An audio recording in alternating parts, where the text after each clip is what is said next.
I'm now going to tell you something about how you can write a paragraph using very simple languages, understood? Or, mm, simple words. তুমি যদি বলো, I'm telling you in Bengali, your mother tongue, I think, and it will be understood very nicely.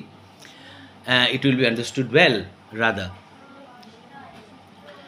You know very well যে আমাদের কাছে মায়েরা কিন্তু খুব প্রিয়, তাই তো? এবার তুমি বলছো যে আমি আমার মাকে বাড়ির কাজে সাহায্য করি, একটা রচনা করছো, মায়ের ওপরে তোমার একটা শ্রদ্ধা, ঠিক আছে?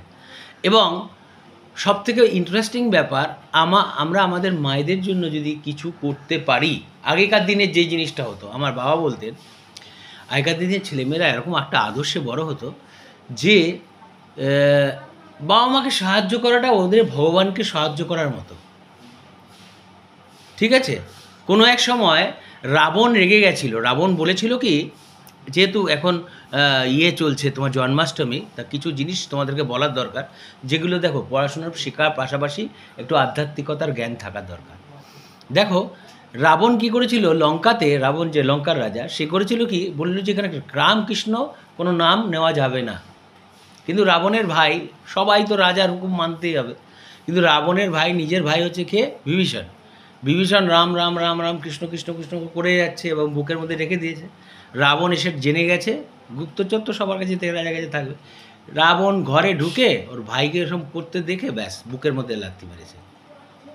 লাথি মারলে ভাই পড়ে গেছে। কিন্তু আজকালকার যারা ভাই, এরকম ভাই হলে কী করতো? আজকাল ভাই ভাইয়ের মধ্যে কোনো মিল নেই, সীমা বিবাদ, এক ভাই অপর ভাইয়ের মুখ দেখে না, দেয়াল তুলে দেয়। তো রাবণের যুগে ওরকম তো ভাই ছিল না।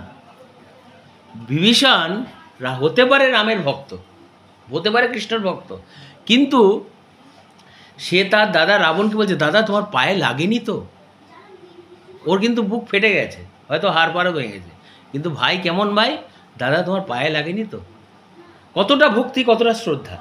তা এবার এই যে ক্ষয়টা, অবক্ষয় নেমে এসেছে সমাজের, এটা তো অধপতন এখন বর্তমানে। আমাদের মধ্যে লড়াই আছে, আমাদের বাবা মারা হয়তো পড়াশোনা বোঝাতে পারেনি বা কিছু, কিন্তু না বোঝাতে পারাটা কারণটা কি?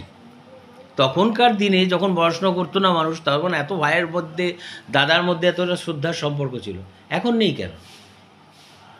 তো এবার এখনকার দিনে মায়েরাও যে পরিশ্রম করেন প্রচুর পরিমাণে, সকাল থেকে পরিশ্রম শুরু হলো পাগলের মতো। আমি একটা ছেলে, আমি আমার মাকে একটু সহযোগিতা করবো, আমার সেই ভাবটা নেই। মা বললো, এই শোন, একটু বাসন কোসনগুলো আমি মেজে রেখেছি, তুই ঘরে এনে রাখ, এই মানসিকতাটাও নেই। এটা কি অবক্ষয় কি না? হ্যাঁ, আমাদের একটা মোরাল ডিগ্রেডেশন হয়েছে কি না? তা তোমাকে যখন রচনা লিখতে হবে, তখন কিন্তু তোমাকে কিছুটা, তোমার যেহেতু মনের দিক দিয়ে অনেক অবনতি হয়েছে, এই অবনতিওয়ালা মন নিয়েই তোমাকে আদর্শ ছেলে হয়ে রচনা লিখতে হবে। তখন তুমি কি বলবে? তুমি যেমন রচনার লোড করছো, আমি আমার মাকে বাড়ির কাজে সাহায্য করি, I help my mother. Help কথাটা আসলে না, প্রিপোজিশন উইথ আনতে হয়। যেমন তোমাকে আমি তোমার হোমওয়ার্ক করাতে সাহায্য করি, তো I help you to do your homework. তোমাকে এই কথাটাই টু ডু ইয়োর হোমওয়ার্ক না করে I help you with your homework, with preposition বসাতে পারি। তাহলে আমি আমার মাকে বাড়ির কাজে সাহায্য করলাম। চস কথাটার মানে CHORES, চোর্স মনে হবে শুনতে, কিন্তু এটার উচ্চারণ হয় চস, CHORES, চস। এবার আমি আমার মাকে বাড়ির কাজে সাহায্য করি, I help my mother with চস অ্যাট হোম, CHORES, ঠিক আছে? অনেকে চোর্স উচ্চারণ করে। তা আবার অনেকে এটাকে বলে I help my mother with household চস, ঠিক আছে? এটা প্লেন অ্যান্ড সিম্পল কথা। এবার তুমি যদি বলো আমি সাহায্য করা পছন্দ করি, তাহলে তুমি কি করবে জানো? দুটো ভার্ব আছে, একটা হচ্ছে লাভ আর একটা হচ্ছে লাইক, দুটো নিয়ে আসবে। I love helping my mother, যখনই লাভ আনলে I love to help my mother, তুমি যদি বলো আমি করতে ভালোবাসি, আমার মাকে আমি হেল্প করতে ভালোবাসি, কিন্তু মাকে করতে ভালোবাসাটার থেকে এইটা আরও বেশি যুক্তিযুক্ত। কোনটা বলো তো? মানে সাহায্য করাটা, তার পরিবারের কাজে মাকে হাত বাটানো বা মাকে একটু সহযোগিতা করে দেওয়াটা আমি ভালোবাসি, আই লাভ হেল্পিং। লাভের পরে যে ভাবটা বসাচ্ছ হেল্প, তার সাথে আইএনজি বসিয়ে দাও। আইএনজি চলে আসবে, I love helping my mother with চজ অ্যাট হোম। বা যদি লাইকেও আনো, লাইকের পর I like helping my mother with চজ অ্যাট হোম। বুঝতে পেরেছো? ক্লিয়ার? এরপরে তুমি এরকম একটা বলতে পারো, সকালবেলা পারিবারিক তুমি সহযোগিতা করছো মাকে, তাতে তুমি যে সহযোগিতা করছো মাকে এই যে করাতে, ঠিক আছে, তা তোমার তাতে কি আনন্দ হচ্ছে?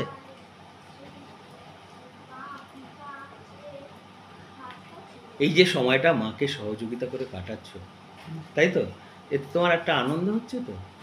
তুমি কি কি করো? আমরা যারা সহযোগিতা করি, বাড়ির কাজগুলো কি কি থাকে, এগুলো বুদ্ধি করে কিন্তু কাটাতে হবে, এসব বুদ্ধি আনতে হবে, নৈপুণ্যতা। তাহলে আমি আর আমার মা একত্রে কাজ করি, যদি একত্রে কাজ করো, ভার্বের পরে একটা কি বসাবে? ভার্বের একত্রতা। হ্যাঁ, যেমন তুমি আর তোমার মা যদি এক হয়ে যাও, তখন তুমি আই বসাবে না উই বসাবে? উই, আমরা দুজন, আমি এবং মা। তাহলে উই ওয়ার্ক টুগেদার। টুগেদার মানে ওয়ার্কের পরে কি বসাবে? Good good good. তাহলে টুগেদারটা ভার্বের পরেই বসাতে হয়। তুমি যদি বলো আমরা একসাথে খেলি, কি বলবে? We play together.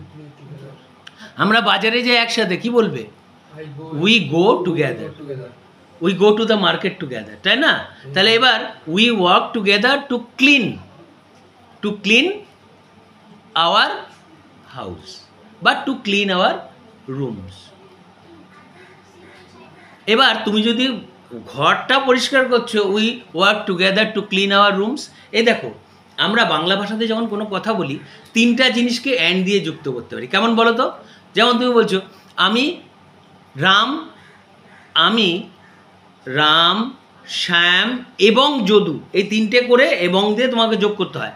তাহলে এবার তিনটে শব্দকে যদি তুমি অ্যান্ড দিয়ে যোগ করতে পারো, কমা দিয়ে, I meet Ram, Shyam and Jadu, আমি সাক্ষাৎ করি কার সাথে? রাম, শ্যাম এবং যদুর সাথে। এবং তিনটে ক্রিয়াকে, তিনটে সেন্টেন্সকেও তুমি অ্যান্ড দিয়ে যোগ করতে পারো। কিরকম দেখবে? যেমন তুমি বলছো উই ওয়ার্ক টুগেদার, আমরা একত্রে কাজ করি, কি করতে? টু ক্লিন আওয়ার রুমস, আমাদের ঘর পরিষ্কার করতে। ক্লিন মানে পরিষ্কার হতো। এবার বারবার একই শব্দ ব্যবহার করলে ভালো লাগে? ক্লিন অথচ একটা অন্য শব্দ প্রয়োগ করি, কীরকম দেখবে? ডু মানেও পরিষ্কার করা। বাড়িতে তো শুধু যে ঘর পরিষ্কার করা কাজ না, এবার যদি ক্লিনের জায়গা, এখন তুমি বাসন কোসন পরিষ্কার করো বা মাজো, সেটাকে বলবে ডু দ্য ডিশেস। ডু মানে এখানে পরিষ্কার করা বোঝাচ্ছে। আর ডিশ মানে ইউটেন্সিলস মানে বাসন কোসন। Do the dishes. তাহলে we work together to clean our rooms, do the dishes মানে বাসন কোসন পরিষ্কার করাতে হয়ে যাচ্ছে, কিন্তু টু ক্লিন আছে, বারবার আমি টুটাকে রিপিট করব না। ডু দ্য ডিশেস অ্যান্ড আরেকটা ইংরেজি ব্যবহার করতে পারো, টাইডি আপ। তুই লিখে নাও তো। ডু মানে পরিষ্কার করা করতে বলছে, আরেকটা হচ্ছে টাইডি আপ। লিখে নাও, প্রিয়ম লিখে নাও, TIDY, TIDY, টাইডি আপ মানে হচ্ছে পরিষ্কার করা। Tidy up, TIDY, tidy up মানে, বুঝতে পেরেছ?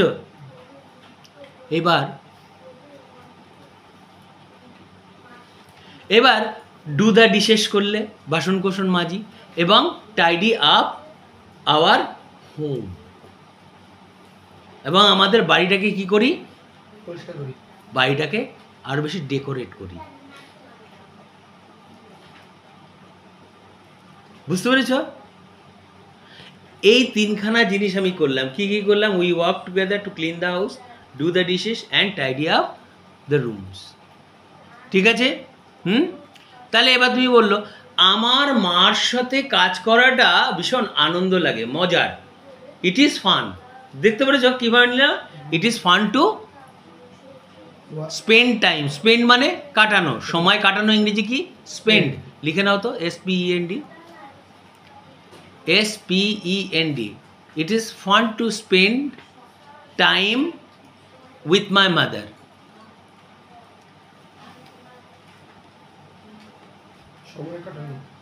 হ্যাঁ, it is fun to spend time with my mother. আর এর ফলে তুমি যে ফান করছো, মজা পাচ্ছ যে তুমি ইয়ে করে, এটা কি হচ্ছে? হ্যাঁ, এই যে তুমি যে তোমার মাকে সাহায্য করছো, এতে কি হচ্ছে? তাহলে ইট মেক্স ইউ হ্যাপি। তাহলে তুমি বলতে পারবে না it makes me happy? It makes me happy. তাহলে ইট দিয়ে তুমি কি বলতে পারছো? তুমি তুমি তো তো তোমার ওই যে হেল্প করাটা, বাড়ির কাজে সাহায্য করাটা, এত কিছু যদি helping my mother makes me happy, এত কিছু বলতে তোমার ভালো লাগবে? হেল্পিং মাই মাদার হ্যাপি, এর থেকে তুমি একটা ইট নিয়ে চলে আসো। ইট মেক্স মি হ্যাপি কি? To help my mother, it makes me happy. It it মানে কি? এই যে এই কাজগুলো করা, it makes me happy. Helping my mother makes me happy. আরও যদি অধিকন্তু যদি এক্সট্রা কিছু বলতে যাও, তা প্লাস বলতে পারো। যে অঙ্কের ভাষাতে আছে না, প্লাস, PLUS লেখো, আরও, অ্যান্ড প্লাস, এই যে অ্যান্ড অলসো কথাটা বলি না, যে প্লাস কথাটা বলে দেবো, plus it that makes me happy too. এবং ওটা করাতে কি হচ্ছে? আমিও খুশি হই। And that makes me happy too, plus that makes me happy too, আমাকেও এতে আনন্দ পেতে হয়, তাই না? আমিও এতে আনন্দ পাই। It makes my mother happy, plus it makes me happy too. It বা দ্যাট, বুঝতে পারছো? And that makes me happy too, right? এবং এতে আমিও খুশি হই। Did you get it? তাহলে এইবার তুমি যদি এইভাবে করে সেন্টেন্স বানাও, কোনো একটা রচনা লেখো, আমি কি কি করছি? সাবজেক্ট, ভার্ব, অবজেক্ট আনছি, প্রেজেন্ট টেন্স ব্যবহার করছি, হয়ে যাচ্ছে। So I am sure that you have learned it. If you have liked my video, please never forget to share with those who you think your nearest and dearest ones.